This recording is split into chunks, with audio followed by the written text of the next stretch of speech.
আমরা ধীরে ধীরে জিয়া উদ্যানের দিকে যাচ্ছি এবং জিয়া উদ্যানের দিকে যেতে আমরা দেখতে পাচ্ছি প্রশাসন যেভাবে ঘিরে রেখেছেন, বিশেষ করে হ্যাঁ হ্যাঁ হ্যাঁ হ্যাঁ পুরা এলাকাটা দিক দিয়ে তো আরো ব্লক। বাংলাদেশ সেনাবাহিনী এটা ঘিরে রেখেছেন এবং সাধারণ মানুষ এখানে যেতে পারছে না, আমরা দেখতে পাচ্ছি।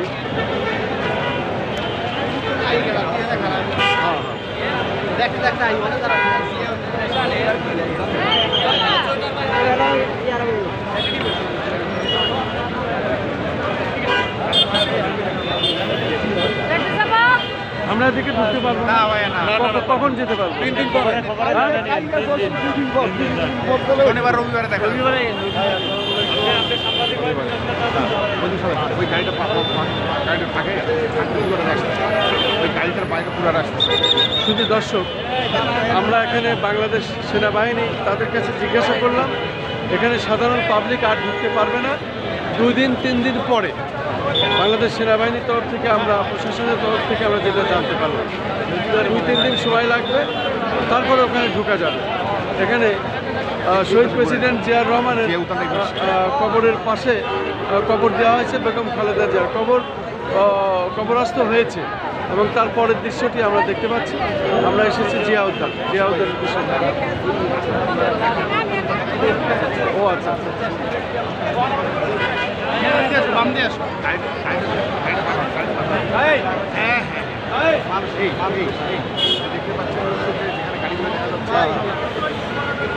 ঢুকাইলো ওইখান দিয়ে বিদ্যা দিয়ে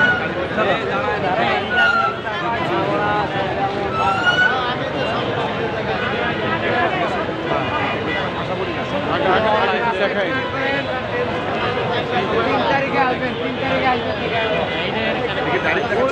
ডাইরেক্ট দেখাচ্ছি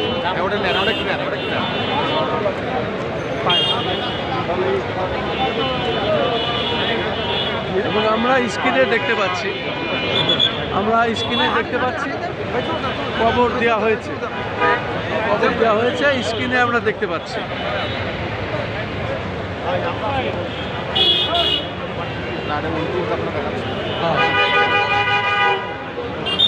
তারেক রহমানের যা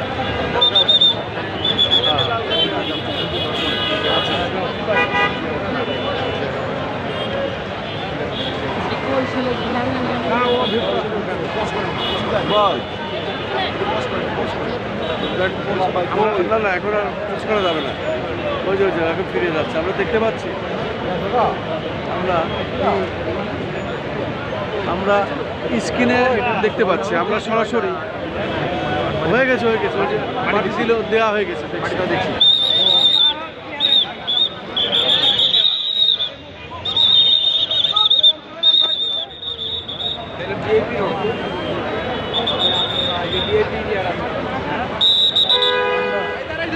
আমরা স্ক্রিনে সরাসরি দেখলাম কবর দেওয়া হয়ে গেছে, বেগম খালেদা জিয়ার কবর হয়েছে এবং কবর দেওয়ার পর তারেক রহমান, জাইমা রহমান এবং ডক্টর জবেদা রহমান সহ কেন্দ্রীয় নেতৃবৃন্দ অনেকেই ফিরে আসছেন। আমরা স্ক্রিনে দেখতে পাচ্ছি কবর দেওয়া হয়েছে এবং এখানে স্ক্রিন থেকে আমরা যেটা দেখতে পেলাম সেটাই দেখাই যাচ্ছে, কারণ এরপরে আর 2-3 দিন এখানে লোকজন ঢুকতে পারবে না। আমরা শেষ পর্যন্ত যেটুকু পেলাম সেটুকু আমরা দেখিয়ে এখান থেকে বিদায় নিচ্ছি। আমি খন্দকার মাসুদ জামান, আমরা ধারাবাহিকভাবে এখান থেকে প্রচার করলাম এবং যতটুকু পারি ততটুকুই আমরা দেখানোর চেষ্টা করলাম, যেহেতু যে উদ্যানে সাধারণ পাবলিক কাউরে যেতে দিচ্ছে না।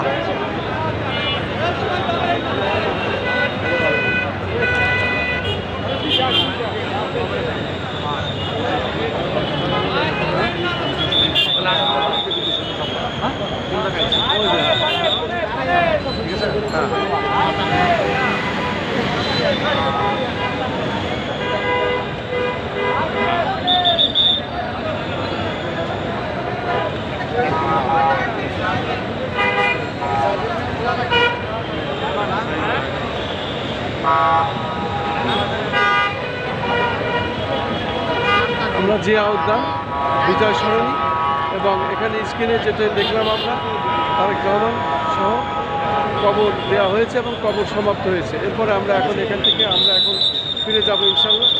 আমরা দেখতে পাচ্ছি বাংলাদেশ সেনাবাহিনী এখান থেকে বলছেন পাবলিক ঢুকতে পারছে না, 2-3 দিন সময় লাগবে, এরপরে যাবে আর কি। এখন আস্তে আস্তে দেখতে পাচ্ছি গাড়ি বেরিয়ে আসছে, প্রশাসনের গাড়ি আগে এবং বাংলাদেশ সেনাবাহিনী আছেন। এই হলো আজকের কাজ, দেখলো হয়ে গেছে। হ্যাঁ হ্যাঁ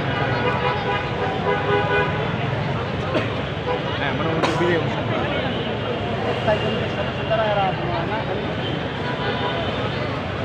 মোটামুটি কবর দেওয়া হয়েছে। দেশনেত্রী বেগম খালেদা জিয়ার কবর সুসম্পন্ন হল এবং এখনই আমরা এখান থেকে ফিরে যাব। কবরের কিছু বিষয় আমরা ফুটেজে দেখলাম, যেটুকু পেলাম আমরা ধারণ করলাম, যেহেতু বড় করে স্ক্রিনে দেখানো হচ্ছে এবং কবর সুসম্পন্ন হয়েছে আমরা দেখতে পাচ্ছি, কবরটি দেখানো হচ্ছে।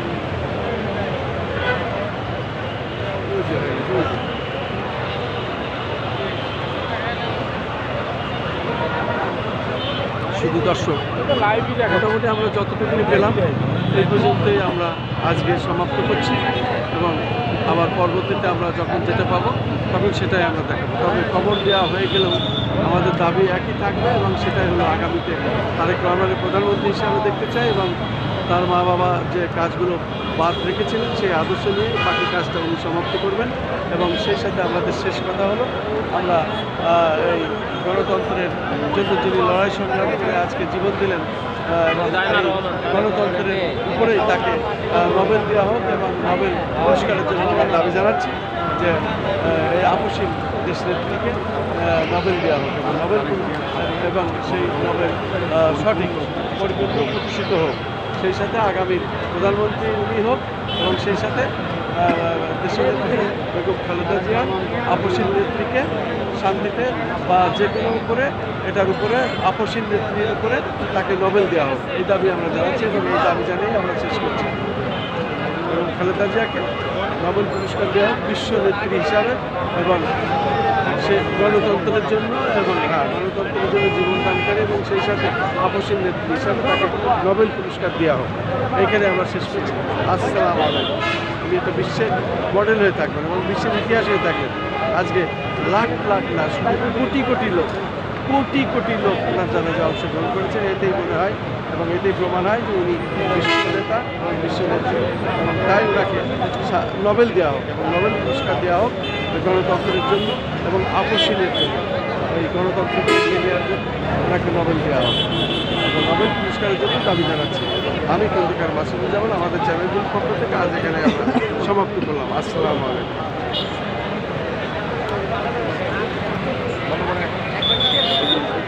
বাজারটা দেখাই দেবে খবরটা দেখাই দেবে আর সেনাবাহিনী তো খোলস দেখাতে হয় তো।